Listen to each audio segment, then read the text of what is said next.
यहाँ तक कल पहुँच गए थे कि योग की भाषा में जिसको हम चित्त बोलते हैं उसको साइकोलॉजी की भाषा में पर्सनैलिटी बोला जाता है। जनरल भाषा में उसको आई बोलते हैं, मैंने ये काम किया। यहाँ तक बात क्लियर है? बिल्कुल राइट। हर फील्ड की अपनी एक टेक्निकल एक भाषा होती है जिसको हम लोग टर्मिनोलॉजी बोलते हैं, शब्दावली। राइट। हर फील्ड की अपनी अलग होती है। योग की भी अपनी अलग है, जिसको आप आई बोल रहे हो, जिसको आप पर्सनैलिटी बोल रहे हो, जिसको आप और बहुत सारे नाम अभी आएंगे यहाँ पर, वो सब बोलोगे, वो सारे के सारे योग की भाषा में उनको चित्त के नाम से पुकारते हैं। चित्त एक संस्कृत का वर्ड है जिसका ये सारे मतलब होते हैं जिस मतलब में आप अपने को इस्तेमाल करते हो। मेरा हाथ, मेरी आँख, तो ये जो मेरा जो है, आँख तो आँख है, ये जो मेरा है ये दैट इज चित्त। राइट।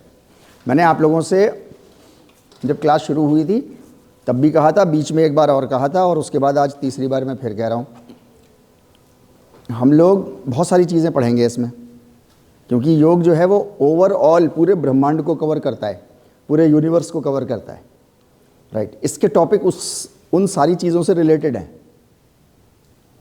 उन सारी चीज़ों से रिलेटेड है। आपको समझाने के लिए बात को मैं डिफरेंट फील्ड्स के जो है वो एग्जाम्पल्स लूँगा। कभी एस्ट्रोनॉमी में हम लोग बात करेंगे, कर ही रहे हैं, कभी हम लोग जूलॉजी पे बात करेंगे, जहाँ से हमको बात समझ में आ जाए आसानी से, जो आपके मतलब की भी हो, आपको भी समझ में आ जाए, मुझे भी समझाने में आसानी हो जाए, मैं वहाँ से सारे एग्जाम्पल्स लूँगा। उसी के चलते मैंने आपसे कहा था कि कई बार आपको ऐसा भी लगेगा कि शायद किसी धर्म की बात कर रहा हूँ मैं, फिर आपको लगने लगेगा कि मैं शायद खुदाओं की बातें कर रहा हूँ, कुछ भगवानों की, अवतारों की बातें कर रहा हूँ। मैंने आपसे कहा था ना मैं जूलॉजी की बात करूँगा, ना साइकोलॉजी की बात करूँगा, ना मैं किसी रिलीजन की बात करूँगा, ना मैं किसी अवतारों की बात करूँगा, किसी की बात नहीं करूँगा, मैं योग की बात कर रहा हूँगा। आपको लग रहा होगा, ठीक है, आपको लगेगा ऐसा। मैं कोशिश पूरी करूँगा कि जल्दी मैं आपको उस लगने से निकाल लाऊं, लेकिन फिर भी अगर लगता रहे तो ये बात आप मेरे मतलब एक मूल सिद्धांत, फंडामेंटल प्रिंसिपल के तौर पे आप इसको अपने कहीं बहुत मोटे अक्षरों में लिख करके रख लीजिए कि बात कोई भी कर रहे हो, बात असल में योग की कर रहे होंगे, योग समझने के लिए कर रहे होंगे, अदरवाइज और कोई तात्पर्य नहीं। अभी हम लोगों ने बहुत सारी पॉलिटिक्स की बातें करी, कॉरपोरेट वर्ड्स की बातें करी नहीं, बहुत सारे रिलीजियस लीडर्स की बातें, नाम किसी का नहीं लिया, लेकिन सारी बातें हम लोगों ने करी। करने के बाद जो है वो हम लोग अल्टीमेटली कर क्या रहे हैं, योग एजुकेशन को समझने की कोशिश कर रहे हैं। व्हाट इज योग in its original shape, in its true form. True form में योग क्या चीज़ है, उसी को समझते समझते हम लोग यहाँ तक आ गए थे। योग के बारे में शायद ये तीसरा या चौथा संस्कृत का जो है वो श्लोक आपके पास है। इसको मंत्र नहीं कहते, ये बात आप लोग याद रख लीजिएगा। मंत्र सिर्फ और सिर्फ, केवल और केवल वेदों के लिए इस्तेमाल होता है। वेदास नाम सुना होगा, पढ़ा नहीं होगा, राइट, कोई परेशानी की बात नहीं है। उसके अंदर जितने भी सेंटेंसेस मिलेंगे वो मंत्र कहलाएंगे, बाकी जितने भी कहलाएंगे वो या तो श्लोक कहलाएंगे, सूत्र कहलाएंगे, कुछ और कहलाएंगे, मंत्र नहीं कहलाएंगे। यहाँ तक बात क्लियर है? बिल्कुल राइट। तो कोई भी चीज़ आपको अगर वेद के किसी रेफरेंस के साथ मिले तो आप उसको मंत्र कह लो technically.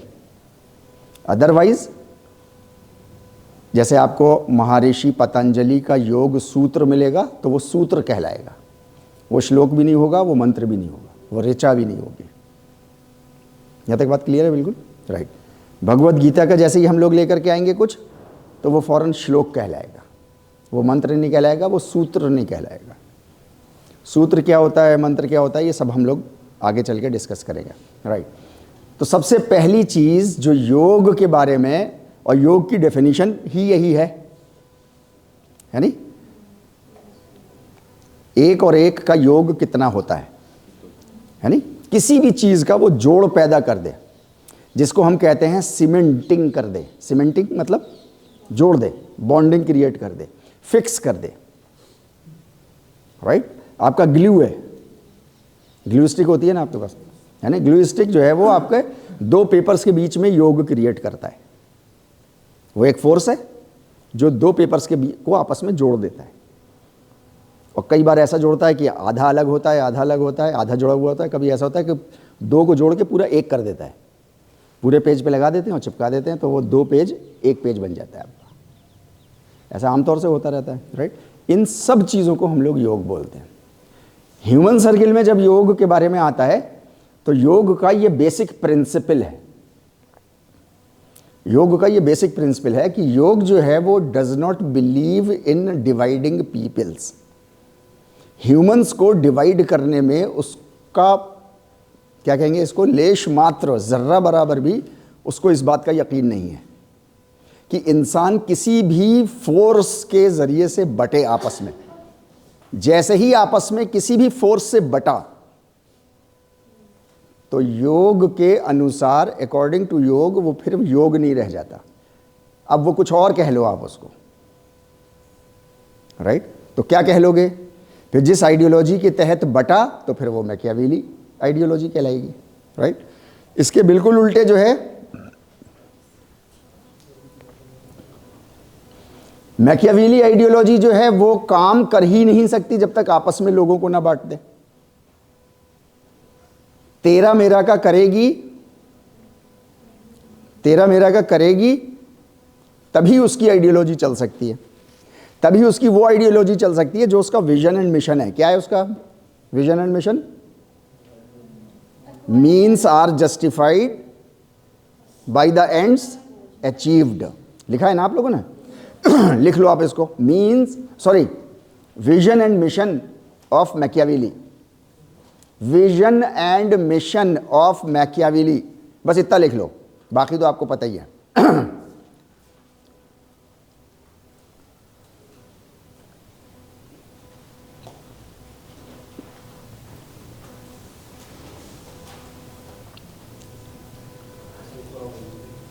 Vision and mission of Machiavelli means are justified by the ends achieved.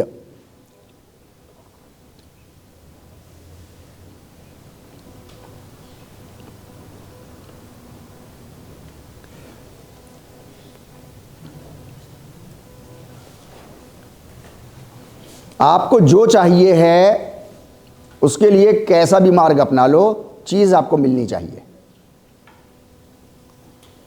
ये हो ही नहीं सकता जब तक कि दो इंसान आपस में बटे हुए ना हो, दोनों में टकराव ना हो रहा हो, दोनों एक दूसरे को उल्लू ना बना रहे हों, दोनों एक दूसरे का खून ना चूस रहे हों, दोनों एक दूसरे का शोषण ना कर रहे हों। जिसको जैसा मौका मिल जाए वो कर रहा है आपस में। यहां तक बात क्लियर है नहीं? तो मैकियावेली आइडियोलॉजी ह्यूमंस को बगैर बांटे अपना काम नहीं कर सकती। योग बिना जोड़े काम नहीं कर सकता। इसीलिए मैकियावेली पॉलिटिक्स का एंड जो प्रोडक्ट है, एंड प्रोडक्ट समझते हैं हम? एंड प्रोडक्ट मतलब जिसको आप कहते हो ना फाइनल रिजल्ट। हालांकि रिजल्ट अपने आप में फाइनल होता है, तो फाइनल रिजल्ट जो है उसका क्या है? पावर मिल जाए, पैसा मिल जाए, लोग मेरे कब्जे में आ जाएं, जैसा मैं कहूं वैसा लोग करें। इससे बहस नहीं है कि क्या तरीका अपनाया जाएगा, right? And product, final result of योग क्या है?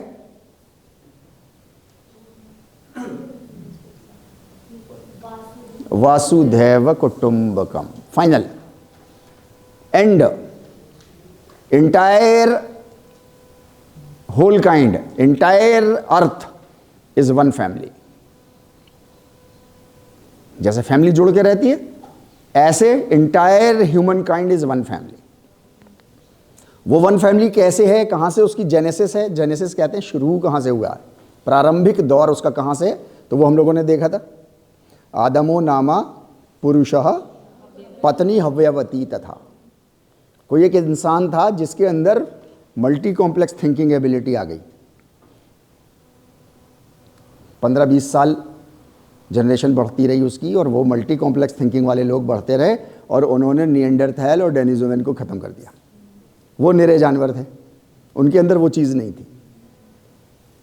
उसके बाद से अब जितने भी मानव पैदा हो रहे हैं, कहीं पे भी पैदा हो रहे हैं, हिंदुस्तान में पैदा हो रहे हैं, हिंदुस्तान के किसी प्रांत में पैदा हो रहे हैं, अफ्रीका के जंगलों में हो रहे हैं, झारखंड के जंगलों में हो रहे हैं, कहीं पे भी हो रहे हैं, वो सब एक ही माता पिता की औलाद हैं सब।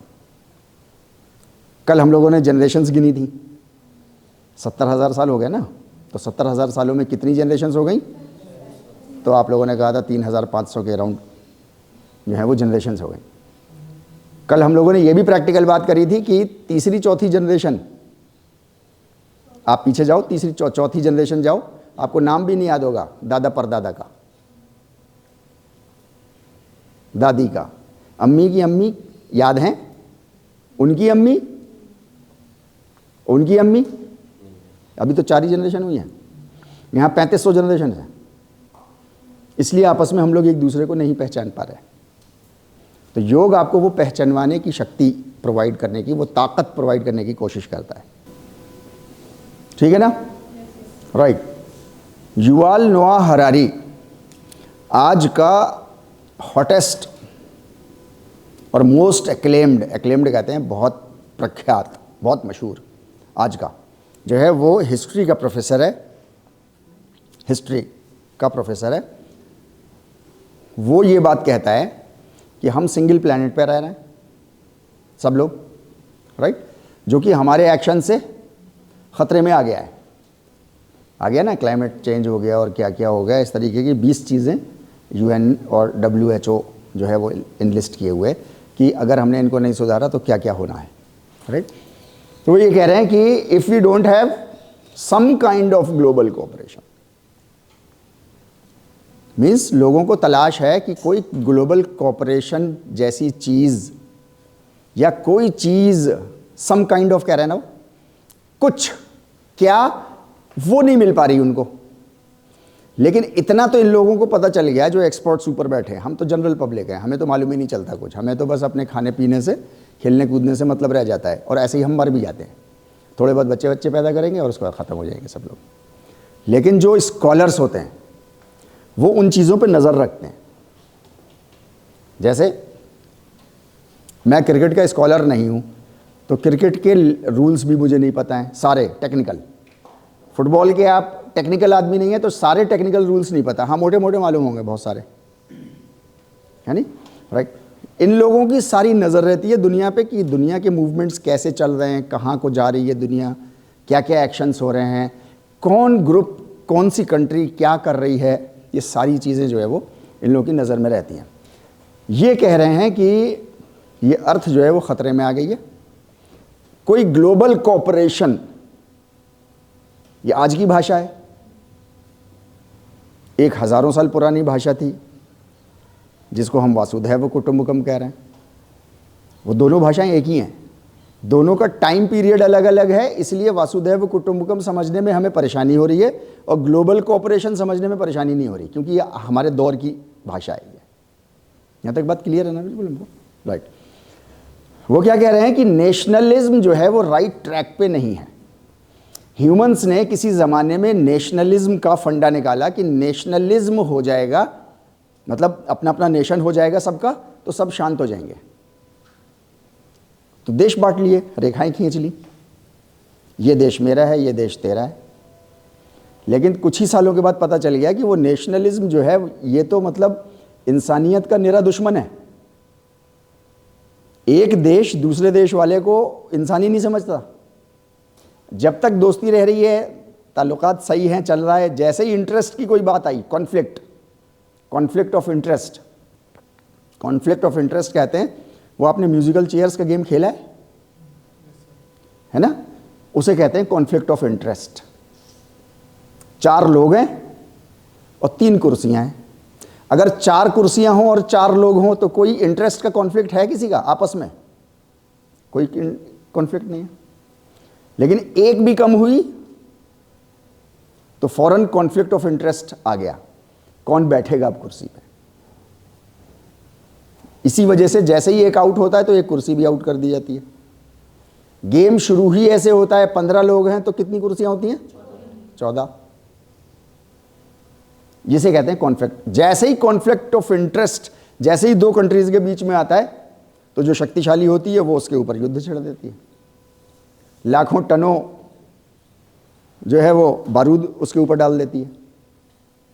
उसको इस बात से नहीं मतलब होता वो दूसरे वाले भी इंसान हैं, इनको मौका मिलता है ये ठोक देते हैं। ये नेशनलिज्म में हुआ पहली बार दुनिया ने, जिसको हम राष्ट्रवाद बोलते हैं, राइट। राष्ट्रवाद इंसानियत का खतरनाक दुश्मन है।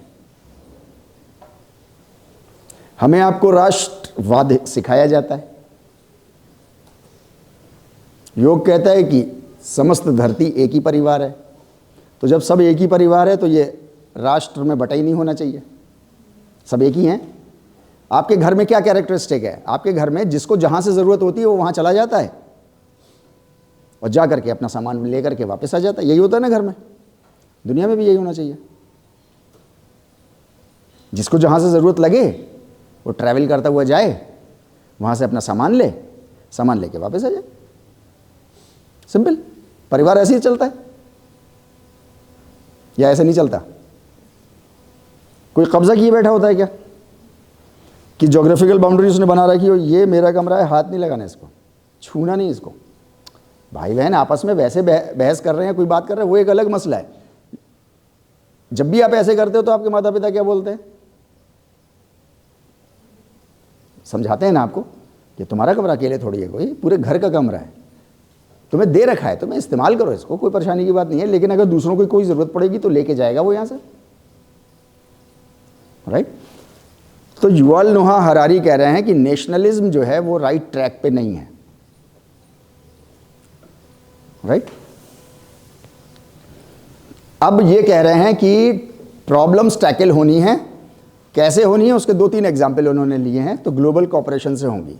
एक दूसरा ये है, creating a new world order needs the creation of a new consciousness first. इसको उर्दू में बोलते हैं अज सरे नौ। अज सरे नौ। आप सिर्फ इतना याद कर लो उर्दू का, 2-3 और याद कर लो उर्दू के, कुछ लोग 2-3 संस्कृत के याद कर लो। मैंने आपसे बोला ना, कसमें खा खा करके आप कहोगे हमें 3 ही आते हैं, कोई मानने को तैयार नहीं होगा। आपकी पर्सनालिटी इतनी ऊंची हो जाएगी। क्या परेशानी है? असरे नौ याद करने में कोई दिक्कत है?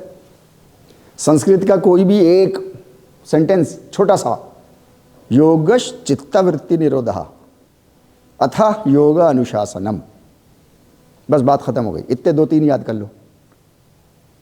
आपकी पर्सनैलिटी दूसरों की नज़रों में, अब यार इसको तो 4-5 लैंग्वेजेस आती हैं, राइट और रॉन्ग? ऐसे ही होता है, राइट। अज सरे नौ, असरे नौ कहते हैं बिल्कुल शुरुआत से, फिर से चलो एक बार शुरू करें, कहते हैं ना हम लोग। ठीक है, गेम में यहाँ तक हम पहुँच गए, अपोनेंट्स ने हमको ढकेल दिया है, हम कोर्ट के कॉर्नर पे बिल्कुल आ गए। जब ब्रेक मिला हमको, हमने टाइम आउट लिया, तो जो एक्सपीरियंस्ड कोच होता है, कैप्टन होता है, वो अपने प्लेयर से क्या बोलता है? कोई बात नहीं, यहाँ तक हो गया ना, गेम ख़त्म हो गया, छोड़ो फिर से करते हैं, आओ एक बार और अटैक करें। इसे कहते हैं अज़-सरे नौ। पहले पॉइंट से फिर से शुरू करते हैं गेम। हाफ टाइम ही चाहे बचाए, इसमें हम नहीं दबेंगे। उतना दब लिए, वो इतिहास बन गया और वो ख़त्म हो गया टाइम, उस पर हमारा कोई कंट्रोल नहीं है। अब हम फिर से शुरू करेंगे इस गेम को, हाफ टाइम के लिए करेंगे, अब हम चढ़ बैठेंगे इन पे। और ये एक बहुत मोटिवेटिंग फैक्टर होता है। तो ये कह रहे हैं यहाँ पर कि मतलब चलो फिर से एक बार शुरुआत करते हैं। भाई इंसानियत यहाँ तक पहुँच गई ना कि न्यूक्लियर बम पे बैठ गई आके, तेरा मेरा करके, मैकियावेली पॉलिटिक्स पे। चलो फिर से शुरू करते हैं। अभी हम लोग जो काम कर रहे हैं यहाँ पर, जो डिस्कस कर रहे हैं योग एजुकेशन में, वो क्या कर रहे हैं? फिर से शुरू करने की कोशिश कर रहे हैं, फिर से एक बार और। ताकि ह्यूमैनिटी, किसी भी तरीके से ह्यूमैनिटी बच सके।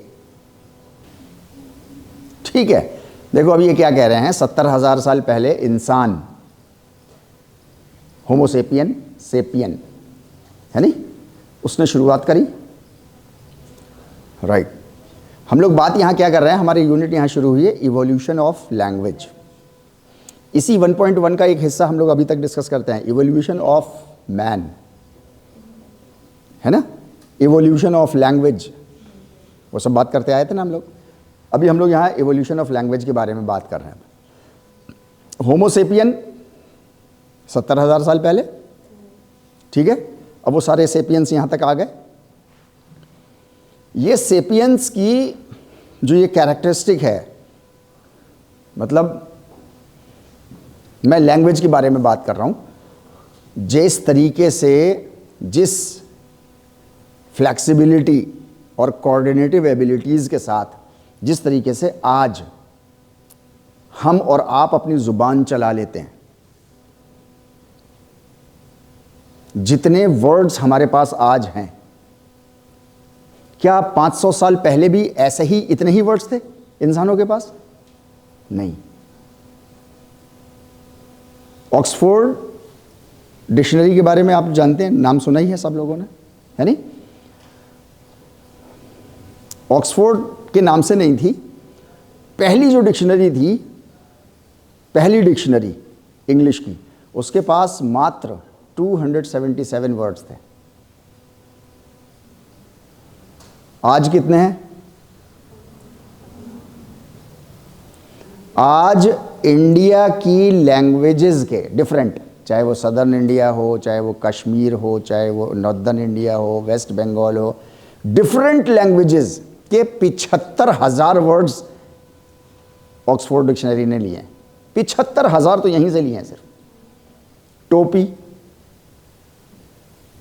टोपी, टोपी कहते हैं ना यहाँ पे, टोपी, राइट। टोपी अब अंग्रेजी का वर्ड है।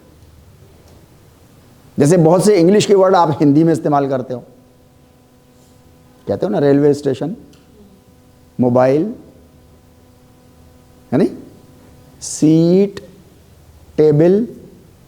ये तो हमारे घर में वो लोग, हमारी माएँ, हमारे पिता लोग बोल रहे हैं जो पढ़े लिखे नहीं है, लेकिन वो भी बोलते हैं मोबाइल दो मेरा, देखो इसमें फेसबुक नहीं आ रहा, देखो इसमें व्हाट्सअप नहीं आ रहा, ऐसे ही हो रहा है ना, राइट। ऐसे ही हिंदुस्तान से भी 75,000 वर्ड्स ऑक्सफोर्ड डिक्शनरी अकेले। तो मैं बताने का मकसद सिर्फ इतना सा है कि लैंग्वेज जो है वो लगातार बढ़ती चली जा रही है, और ये इतनी रह जाएगी, नए नए वर्ड्स बनते चले जा रहे हैं, नए नए वर्ड्स, नई नई लैंग्वेज आप ही लोग बना रहे हो। एक लैंग्वेज तो हमें मालूम नहीं चल पाता, एक लैंग्वेज तो आप ही बना रहे हो। व्हाट्सएप पे जिस तरीके से आप लोग लिखते हो, वो एक नए तरह की लैंग्वेज है। न वो अंग्रेज़ी है, न हिंदी है, न उर्दू है, न पाकिस्तानी है, न चाइनीज़ है, न जापानीज़ है, वो कुछ नहीं है, एक भाषा है। भाषा का मतलब मैं अपने आइडिया आपको दे पा रहा हूँ और आप उसको पढ़ के समझ भी पा रहे हो या लिख करके आप वापस दे रहे हो मुझको, दैट इज़ भाषा, दैट इज़ लैंग्वेज। और वो लैंग्वेज व्हाट्सएप पे ट्रांसफ़र हो रही है और पूरी दुनिया में हो रही है, और सारी कंट्रीज़ कर रही हैं ऐसे ही जैसे आप कर रहे हो। चाइनीज़ अपनी जगह ऐसी कर रहा है, जापानी अपनी जगह ऐसी कर रहा है, अमेरिकन अपनी जगह ऐसी कर रहा है, सब कोई अंग्रेज़ी थोड़ी लिख रहा है। जो इंग्लिश है ट्रेडिशनल टेक्निकल, वो कोई नहीं लिख रहा, मतलब लिख रहे हैं बहुत कम लोग, राइट। तो मैं कह रहा हूँ लैंग्वेज ऐसे इवॉल्व हो जाती है, इवॉल्व समझते हैं, बढ़ जाती है, राइट।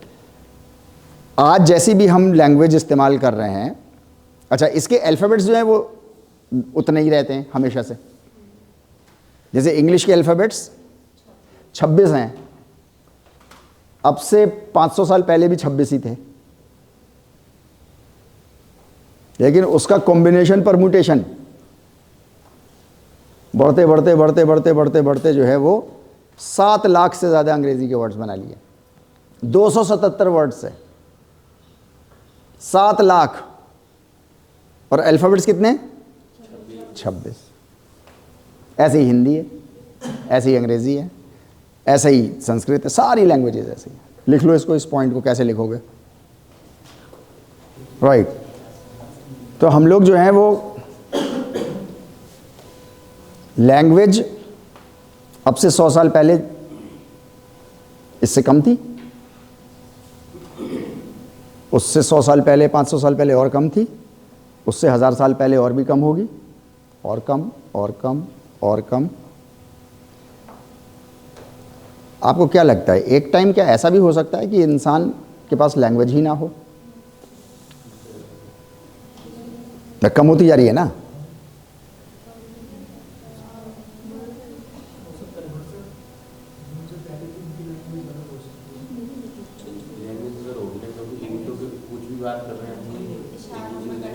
हाँ, वेरी गुड। लैंग्वेज तो होगी, लेकिन हाँ ये लैंग्वेज नहीं होगी जो लैंग्वेज हम समझ रहे हैं आज, है नहीं? उनके पास भी लैंग्वेज होगी, कुछ इशारों में बातें करते होंगे क्योंकि वो मुंह से बोल ही नहीं सकते, राइट?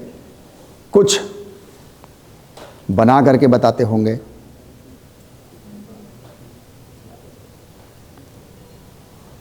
राइट? मैंने आपको एक बात और भी बोली, आप लोगों ने उसके नोट्स नहीं लिखे, मैंने देखा आपकी कॉपी में। जितने भी पुराने एग्जाम्पल्स हैं ना, जितने भी पुराने, जैसे मिट्टी और पानी आपस में मिले तो एक यूनिसेल्युलर ऑर्गेनिज्म, लाइफ बन गई, ठीक है?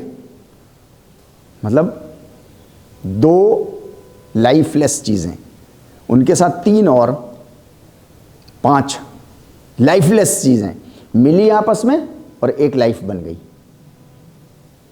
मैंने आपसे ये कहा था कि ये तो बहुत शुरू की बात है, जहां सबसे पहला जीवन आया, पहली जिंदगी आई। लेकिन ऐसे क्या आज भी बन रही हैं? हाँ, आज भी बन रही हैं। दीमक ऐसे ही बनती है, नहीं बनती? आज भी समुद्र के किनारे चिकनी मिट्टी, जहां कहीं चिकनी मिट्टी हो जाती है वहां पे unicellular organism out of nothing अपने आप टुक से ऐसे आ जाते हैं। लेकिन आ कैसे रहे हैं ये साइंस नहीं पता लगा पा रही आज तक। पानी बंद करके रख दो 2-4 हफ्ते, फिर टेस्ट के लिए भेज दो लेबोरेटरी, 85 तरह के बैक्टीरिया उसके अंदर होंगे। कहां से आए? अभी तो नहीं थे। पूरा फिल्टर आउट पानी था आपका, जिसको ट्रीटमेंट वाटर कहते हैं, वो सब था। तो आज भी पैदा हो रही हैं चीज़ें, हमारी नज़र नहीं जा रही उधर की तरफ। तो पुरानी जितनी भी चीज़ें हैं वो सब आज भी हो रही हैं, सब हो रही हैं, हमारी नज़र नहीं जा रही। ऐसे ही जो है वो इंसान पहले इशारों में बात करता था, मुंह से कुछ आवाज़ें निकालता था और लोग समझते थे उसकी बात।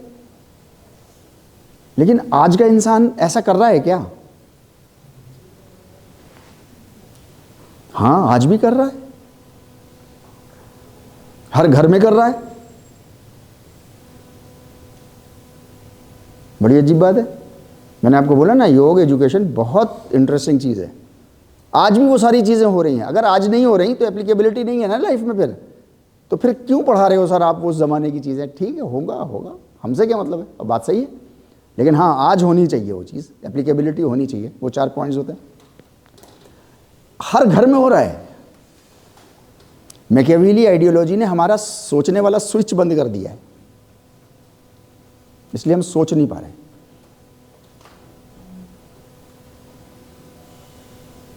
बताओ कहां हो रहा है? डिस्कस करो, आपस में करो यार। आपके घर में हो रहा है और आपको नहीं पता। एग्जैक्टली, हर घर में छोटे बच्चे हैं ना। आप देखो, अब मैं आपको एक्शन बता रहा हूं।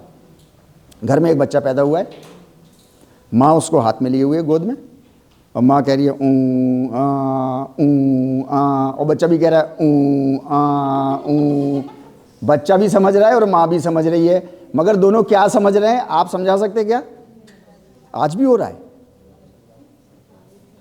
नहीं हो रहा? आज हर घर में हो रहा है। ऐसे पहले जमाने के लोग भी बोलते थे। ये होमो सेपियन आज जवान हो गया है भाई। 70,000 साल की उम्र हो गई ना उसकी, आप लोगों की 22-24 साल की उम्र है। ह्यूमैनिटी 70,000 साल पुरानी है, तो 70,000 साल में जवान हो गई है, तो इतना बोल पा रही है। यानी पहले ये बचपने में थी अपने, बिल्कुल पैदा हुआ बच्चा था, तो वो ऐसे ही बोल रहा था। आप देखो गोरिल्ला कैसे बोलता है, ह्यूमन लाइक क्रिएचर है ना, वो कैसे बोलता है।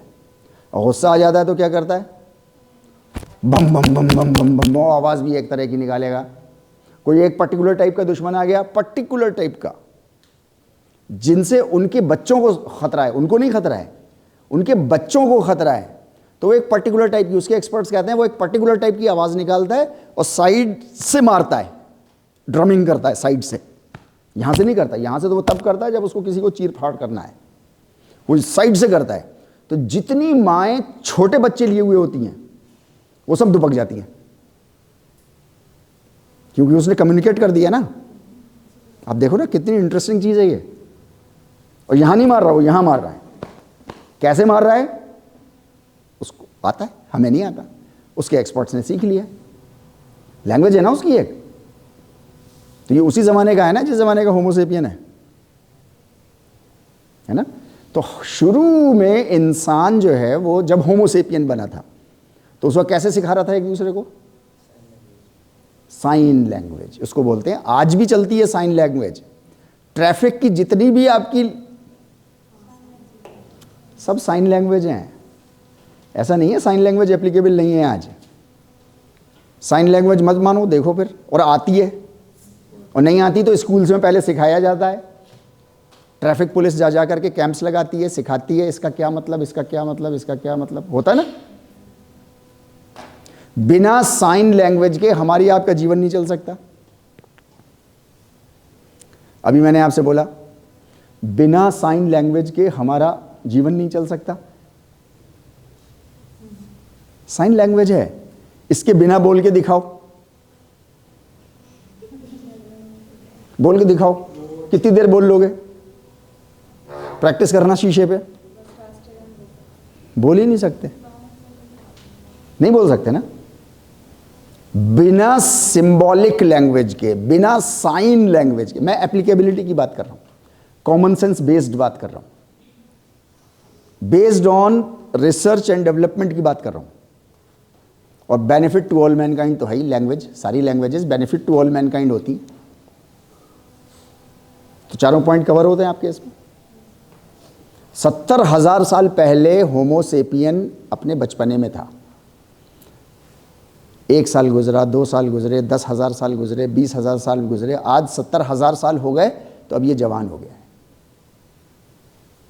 अब ये बहुत सारी चीज़ें ऐसी कर रहा है जो वो होमो सेपियन बचपने में नहीं कर पाता। जैसे आज बच्चा नहीं कर पाता बहुत सी चीज़ें।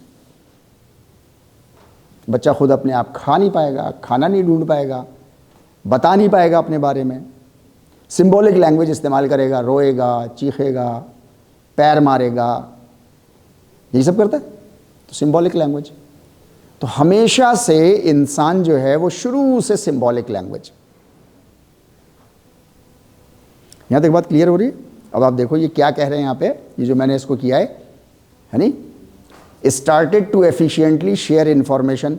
70,000 साल पहले शुरू कर दिया उन्होंने, इंसानों ने। यहां इंसानों की बात हो रही है, वो जानवर भी करते हैं, चींटी भी बोलती है, बात करती है आपस में। सारे जानवर आपस में एक दूसरे से बात करते हैं। कैसे बात करते हैं? चूंकि हमारी भाषा नहीं है तो हमें समझ में नहीं आता वो, है ना।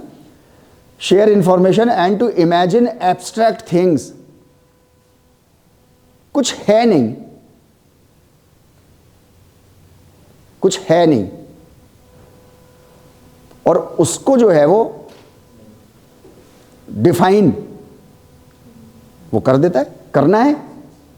करना है और इंसान कर भी देता है लैंग्वेज से। कैसे? वो आपको हमेशा जो है वो एब्स्ट्रैक्ट चीज़ों को किसी फिजिकल चीज़ में करके बताएगा ऑलवेज, तो आपको समझ में आ जाएगी। अच्छा ऐसे, जैसे 400 मीटर ट्रैक है, आपने परफेक्ट 400 मीटर ट्रैक बनाया, ठीक है। अब ये 400 मीटर ट्रैक जो है, इसमें शुरू कहाँ से करना है? ये एब्स्ट्रैक्ट चीज़ है। अब उसके लिए आप एक फिजिकल झंडा गाड़ते हो या एक पॉइंट लगाते हो, राइट और रॉन्ग? भी शुरू करना है ना कहीं से रेस। अगर आप ऐसे ही छोड़ दो एथलीट्स को, जिसकी जहाँ से मर्जी आए वहाँ से कर ले, जिसकी मर्जी आए जहाँ से एंड कर ले, नहीं।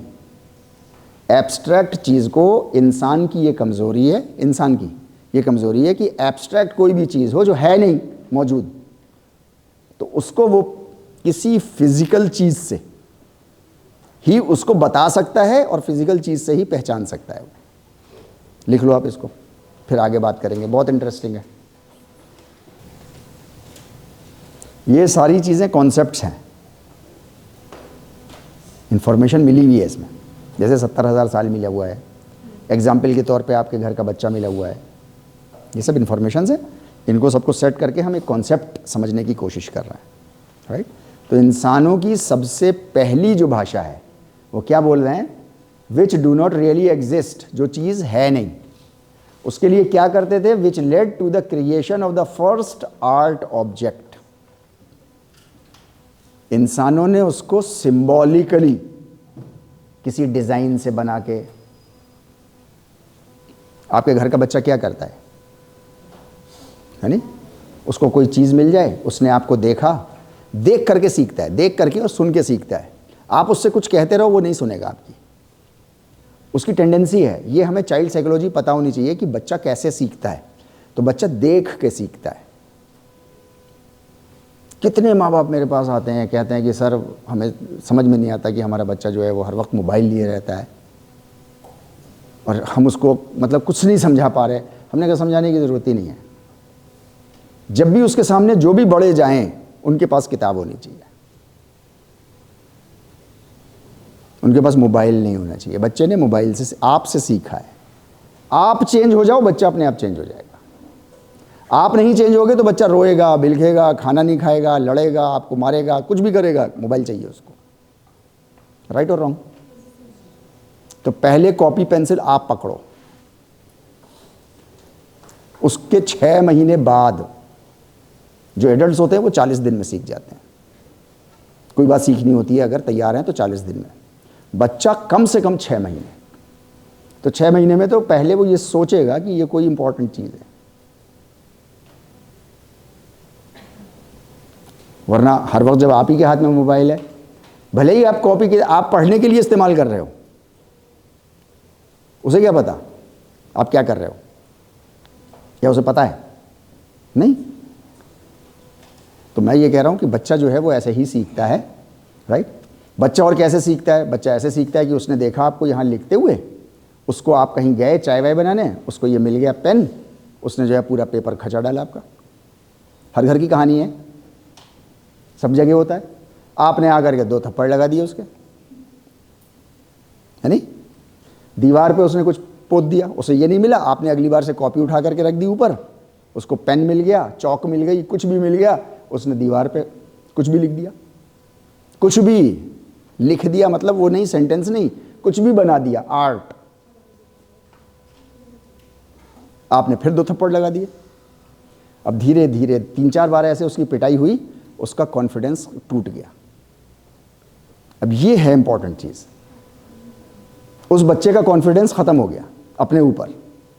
अब उसको लगने लगा, उसने एक चीज सीख ली कि मैं जब भी कुछ करता हूं तो कुछ गलत करता हूं, मैं कुछ करती हूं तो गलत करती हूं, उससे मेरी पिटाई होती है। अब वो जब 13-14 साल का हो गया, अब उसे कॉन्फिडेंस खत्म हो गया। अब आप उसको बाबाओं के पास लिए टहल रहे हो, मौलानाओं के पास तावीज़ गंडे कराते फिर रहे हो कि अरे देखो इसको तो ये भी नहीं है, इसको ये भी नहीं है। अब शिकायतें, बचपने में आपने ठोक पीट करके तो उसका कॉन्फिडेंस लेवल डाउन कर दिया, और मौलानाओं से अब सही कराने जा रहे हो, अब वो सुनने को तैयार नहीं। तो भाई ये हर घर की कहानी कह रहा हूँ, मेरी भी है, आपकी भी है। आप भी ऐसी पिटे हो, मैं भी ऐसी पिटा हूँ, सब लोग ऐसे पिटे। और कहीं ना कहीं हमारे जो कॉन्फिडेंस लेवल हमें नहीं आ पा रहा ना आज तक, उसमें बहुत बड़ा रोल हमारे बचपने का, घर का है, राइट। इसको हम लोग कंटिन्यू करेंगे अगली क्लास, 3rd हमारी जब होगी। Thank you very much.